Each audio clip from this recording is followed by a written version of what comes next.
பைசா யார் நீங்க போடுறீங்களா? எனக்கு ரீசன் சொல்லுங்க சார். பைசா யார் எனக்கு நீங்க போடுறீங்களா? இல்ல நீங்க தான் போட போறேன். அப்புறம் என்ன நான் தான் முடிவு பண்ணணும். நான் தான் முடிவு பண்ணணும் வேணுமா வேண்டாமான்ட்டு. நீங்க தான் முடிவு பண்ணணும். இல்ல உங்களுக்கு என்ன இதுல அவ்வளவு லாபம் இருக்கா? இல்ல என்னைய சேர்த்து விடுறதுனால உங்களுக்கு நிறைய லாபம் இருக்கா?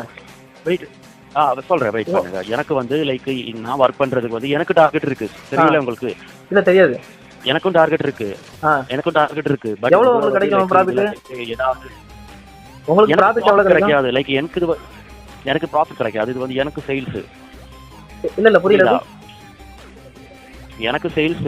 உங்களுக்கு லைக் நான் வந்து உங்கள லைக் இன்வெஸ்ட்மென்ட் லைக் உங்களுக்கு ஒரு அக்கவுண்ட் வந்து கிரியேட் பண்ணி உங்களுக்கு லைக் ப்ராஃபிட். சரி நான் எப்படி நம்புறது? இல்ல நீங்கலாம் வந்து உண்மையா தான் பண்ணிட்டு இருக்கீங்க. நான் எப்படி நம்புறது? வெயிட் பண்ணுங்க. என்ன நீங்க வந்து நம்ப வேணாம். வெயிட் பண்ணுங்க. உங்களுக்கு அந்த பிளாட்ஃபார்ம்ல உங்களுக்கு மட்டும் தான் அக்சஸ் பண்ண முடியும். எனக்கு அந்த பிளாட்ஃபார்ம்ன்றது எனக்கு எப்படி தெரியும்? அதுக்கு உங்களுக்கு போய் லைக் அதுல பார்க்கலாமே. அதுல லைக் எனக்கு அந்த அளவுக்கு நாலேஜ் இல்ல. எனக்கு ஆங்கில அறிவு கிடையாது. தமிழ் தான் ஒன்லி. தமிழ் ஓகே பட் உங்களுக்கு லைக் ஒரு பாஸ்வேர்ட் ரீசெட் பண்றதுக்கு எல்லாம் உங்களுக்கு தெரியும்ல? அந்த அளவுக்கு தெரியாது. எனக்கு அதுல போய் லைக் முருகேஷன் இங்கிலீஷ்ல டைப் பண்ணது உங்களுக்கு தெரியுமா? அது பேர் எழுதுறதுக்கு எல்லாருக்குமே தெரியும். மத்தபடி அதுல நீங்க என்னென்ன போட்டுருக்கீங்க கண்டிஷன் எல்லாம் நமக்கு படிக்க தெரியாது. இல்ல அதுக்கு தான் நான் இருக்கிறது. எனக்கு ஏன் வேலை என்னன்னா உங்களை ஹெல்ப் பண்றதா என் வேலை. நீங்க எனக்கு ஹெல்ப் பண்றீங்க. எனக்கு எப்படி அதுல இன்வெஸ்ட் நீங்க ஹெல்ப் பண்றீங்க? நான் காட்டி கொடுக்கல சார். எப்படி நான் உங்களுக்கு காட்டி கொடுக்கல? லைக் எப்படி உங்களை எப்படி நான் நம்புறதுன்னு கேக்குறேன். உங்களை எப்படி நான் நம்புறது? லைக் வெயிட் பண்ணுங்க. நான் இப்போ உங்களுக்கு லைக் நீங்க வந்து இன்வெஸ்ட்மென்ட் அமௌண்ட் எப்படி முதல்ல இது என்ன இன்வெஸ்ட்மென்ட் முதல்ல? இது வந்து இன்வெஸ்ட்மென்ட் வந்து ஸ்டாக்ல இன்வெஸ்ட்மென்ட். என்ன ஸ்டாக்? புரியுதா?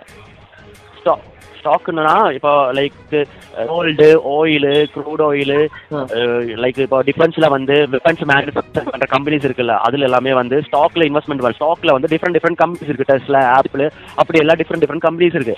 அதுல வந்து லைக் ஒரு இன்வெஸ்ட்மெண்ட் அமௌண்ட் போட்டு அதுல வந்து உங்களுக்கு ஒரு 2 to 7% உங்களுக்கு வந்து ரிட்டர்ன் கிடைச்சிடும் டெய்லி பேசிஸ். 2னா ஒரு 2000 டெய்லி வருவா. சரி புரியுதா? அதுக்கு என்ன கேரண்டி? லைக் இப்படிதான் எனக்கு வந்து ஒரு தெரிஞ்ச ஆளு எனக்கு சொன்னாங்கன்னா நம்பிக்கையான ஆளு சொன்னாங்கன்னா நம்பலாம். நீங்க சொல்லி நான் எப்படி நம்புறது? நான் இல்ல சார் சொன்ன அட்வர்டைஸ்மெண்ட் நீங்க பார்த்ததால அட்வர்டைஸ்மெண்ட் தான். இப்ப எல்லாம் இது என்ன ஏஐ காலம்? நீங்க எந்த காலத்துல இருக்கீங்க? ஏஐ காலத்துல எல்லாருமே தான் விளம்பரம் போடுவாங்க.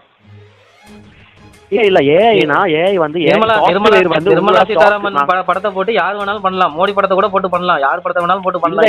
இல்ல அது அப்படி இல்ல. வெயிட் பண்ணுங்க. நான் என்ன சொல்ல வரேன்னா லைக் உங்களோட ஸ்டாக் மார்க்கெட்ல வந்து இவங்க வந்து ஏஐ சாஃப்ட்வேர் இருக்கு. ஏஐ சாஃப்ட்வேர் அந்த ஏஐ சாஃப்ட்வேர் வந்து உங்களோட ஸ்டாக் மார்க்கெட்ல இம்ப்ளிமெண்ட் பண்ணுவா. நீங்க கூட எனக்கு வேற ஒரு கால் வருது. உங்க இதான் இன்டர்நேஷனல் கால் தான் வருது.